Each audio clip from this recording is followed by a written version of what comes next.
Hey, I'm Bushcraft Nick. You read the title, so you know we're making a door. Let's do it.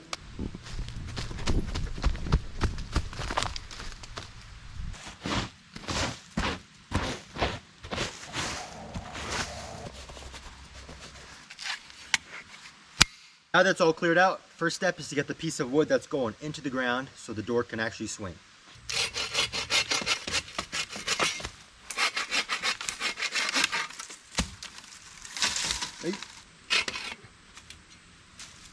Got the two pieces. Let's go back and see how they match up. So we got both pieces right here. The bigger piece is going to go right here. It's going to go in the ground and it's going to be the hinge of the door. This piece right here is going right here. Then these pieces are going to be connected with other sticks, and then with those sticks it's going to form the door. So this is a pretty crazy plan. I'm not sure if it's going to work out, but I'm not going to stop until it does. So let's get it. Next steps is to get the two main sticks that are going this way and going to be lashed together. So both pieces need to be about this length right here from the edge of my hand to this hand. I'm just going to hit this because I want to. One more time. It's going to look something like this right here. And the bottom will have the same thing, and the whole door, like I said, is just gonna pick up and swing like this. All right, I'm at the grocery store now. I could pick as many sticks as I want right here. We're looking for one that's this length and has the same diameter. And I think I see one right here. Oh. Ooh, it's on clearance too. So this should be good. And there we go. We got both pieces. Cutting table did very well. So let's go put this together.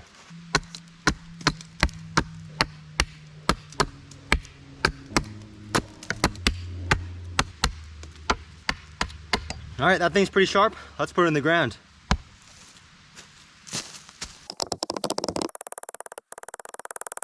Now that it's in the ground, we're gonna take it out so we could build a frame that's gonna connect everything. And on top of that, it needs to be taken out so that it could swing, because right now, it's not gonna swing very well.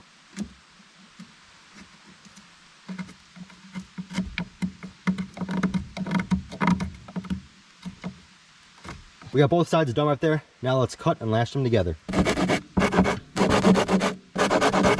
going back to my beat up knife to do this because I don't want to damage my new one at all.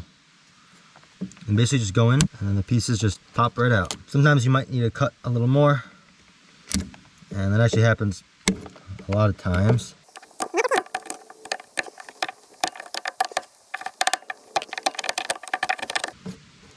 So just do that on both sides and then lash them together. Now just repeat this for the other side. All right, we got one side done. So these two are gonna connect up top.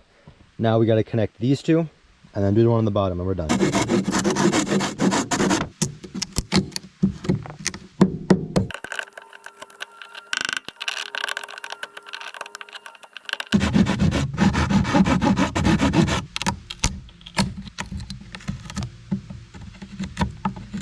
This knife just melts right through it like butter.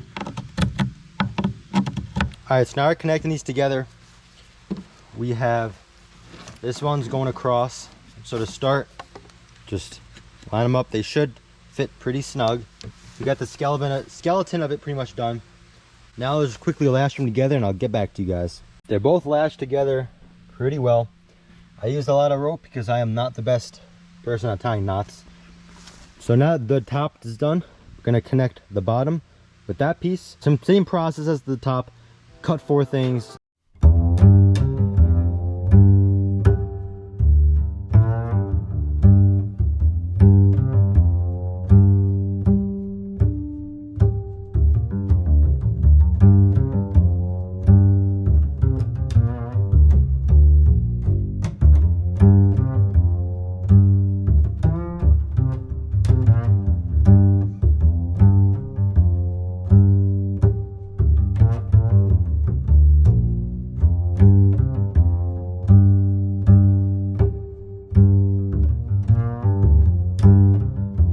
So basically, the art of tying a knot when you're not very good at knotting is having a lot of rope and making as many loop-de-loops as possible so that it looks like you did it on purpose, but really it's just a mess. But with that said, I have the frame done. Let's go over there, see how it looks, and then fill in the frame, which might take a while. Honestly, this doesn't look bad. Looks a little big. I hope I didn't get the dimensions wrong. But let's try it out. So this is going right in there. So the frame is pretty much done. So basically, if I leave this, let me just come to you guys through my doggy door. So if I leave it loose, it's not solid.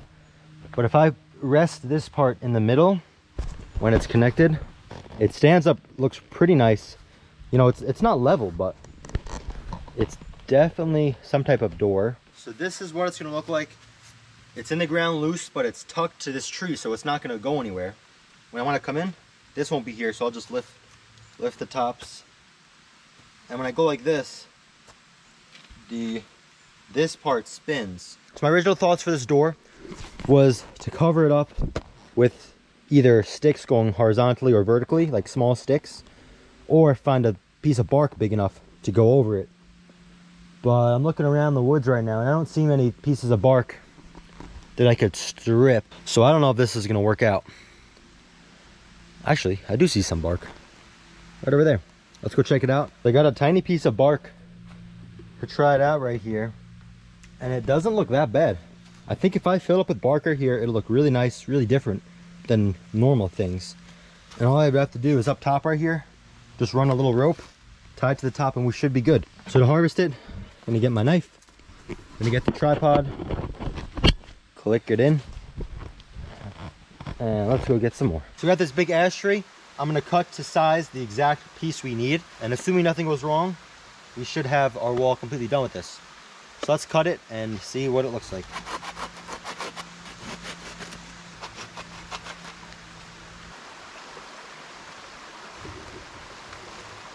It's pretty sick.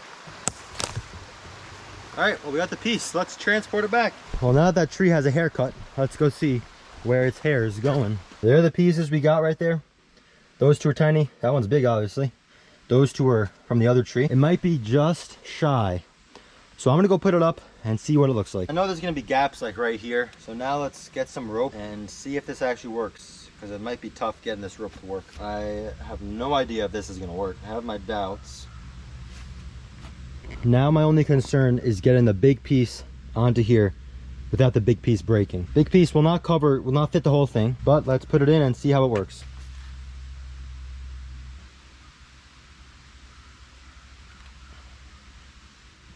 Because the problem, I don't know if you could tell, but this piece that I attach it to is stripping off right here. All right, I'm backing up.